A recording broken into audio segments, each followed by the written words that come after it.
Bab 1. Pertemuan pertama yang bikin gila. Aku duduk di sofa ruang tamu rumah Pak Hadi, dengan perasaan malas yang tidak bisa disembunyikan. Rumah ini besar sekali. Lantai marmer mengkilap, lampu kristal tergantung di langit-langit tinggi, dan furnitur-furnitur mahal yang bikin aku merasa seperti orang kampung yang kelewat masuk ke istana orang kaya. Ibu duduk di sebelahku, tersenyum lebar sambil sesekali merapikan kerudungnya. "Reza, jangan cemberut gitu dong," bisik ibu pelan. "Pak Hadi orangnya baik, kamu lihat sendiri nanti." Aku hanya mengangguk pelan tanpa semangat. Umur ibu sudah 45 tahun, janda hampir 12 tahun, dan sekarang tiba-tiba mau nikah lagi. Aku anak semata wayang, sudah terbiasa hanya berdua dengannya. Sekarang ada orang baru yang mau masuk ke keluarga kecil kami. Apalagi calon bapak tiriku ini duda berumur 52 tahun. Apa yang dicari ibu sih? Uang? Atau cuma kesepian? Pak Hadi muncul dari dapur membawa nampan teh dan kue. Senyumnya ramah, suaranya lembut. "Maaf ya Reza, tadi saya lagi nelpon kerjaan. Silahkan diminum tehnya. Rumah ini sederhana saja, tapi semoga nyaman." Sederhana? Rumah 2 lantai dengan halaman luas dan garasi untuk 3 mobil ini disebut sederhana? Aku cuma bisa tersenyum kaku sambil menggumam, "Iya om." Obrolan berjalan biasa saja. Pak Hadi cerita tentang bisnis propertinya, tentang betapa dia kagum sama ibu yang kuat membesarkan aku sendirian. Aku hanya duduk diam, sesekali mengangguk. Pikiranku sudah melayang ke kampus di Bandung yang sebentar lagi akan kumasuki. ITB, jurusan teknik. Hidup baru yang jauh dari Jakarta. Sebentar lagi anak saya pulang kok, kata Pak Hadi tiba-tiba. Dia kuliah di Unpad, semester 5. Namanya Nadia. Pasti kalian cocok. Aku hanya mengangguk lagi. Cewek, anak tunggal. Pasti manja dan sombong, pikirku dalam hati. Tak lama kemudian, terdengar suara mobil masuk ke halaman. Pintu depan terbuka. Volvo Watch No Member. Upload SOA. Dan dunia seolah berhenti sejenak. Dia masuk dengan langkah ringan. Gamis hitam panjang longgar menutupi tubuhnya.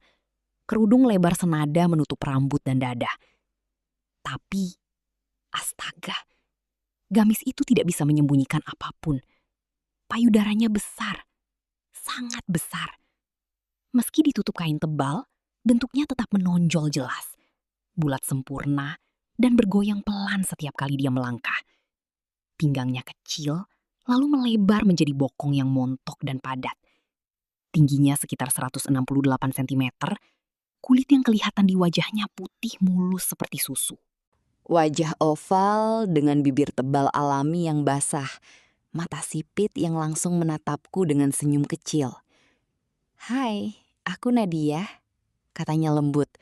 Suaranya manis, tapi ada nada genit yang halus. Dia menyalami ibu dulu, lalu giliranku. Saat tangannya menyentuh tanganku, hangat dan lembut, aku merasa listrik kecil menjalar di punggung. Aku buru-buru menunduk. "Reza ya? Wah, ganteng juga calon adik baru aku ini," katanya sambil tertawa kecil. Matanya menatapku lebih lama dari yang seharusnya. Kami duduk lagi. Nadia duduk di sofa single di depanku. Saat dia menyilangkan kaki, gamisnya tersingkap sedikit di bagian bawah. Hanya sebentar, tapi cukup untuk memperlihatkan betisnya yang putih mulus, halus dan ramping. Cahaya lampu ruangan membuat kulit itu berkilau seperti porselen.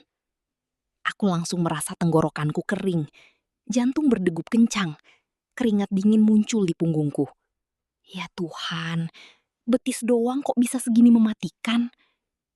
Pak Hadi tersenyum bangga. "Nadia ini anakku satu-satunya. Dia tinggal di Bandung, punya rumah sendiri di komplek dekat Unpad. Aku beliin supaya dia mandiri." Nadia mengangguk, matanya sesekali melirik ke arahku. "Iya, rumahnya lumayan besar. Ada kamar kosong satu lagi.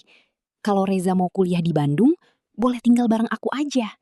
Biar nggak repot cari kos. Lagian, kita kan sebentar lagi jadi kakak adik." Dia mengucapkan kata kakak adik dengan nada yang agak manja, Lalu kedipkan satu mata ke arahku. Hanya sebentar, tapi cukup membuat pipiku panas. Ibu langsung antusias. Wah, bagus itu. Reza, gimana? Kamu setuju kan tinggal sama Kak Nadia? Aku masih terpaku pada bayangan betis putih yang tadi sempat tersingkap. Nafsu yang tiba-tiba muncul di perut bawah membuat celanaku terasa sempit. Aku buru-buru mengangguk pelan, suaraku hampir hilang.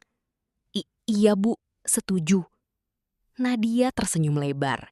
Senyum yang manis tapi penuh arti. Bagus, nanti kita pasti seru bareng Reza. Aku suka punya adik laki-laki. Obrolan berlanjut, tapi aku sudah tidak bisa konsentrasi. Setiap kali Nadia bergerak, gamisnya bergoyang dan bayangan tubuh di balik kain itu terus menghantuiku. Payudara besar yang tertekan kain, pinggul yang lebar, betis putih yang sesekali muncul. Semua itu berputar-putar di kepalaku.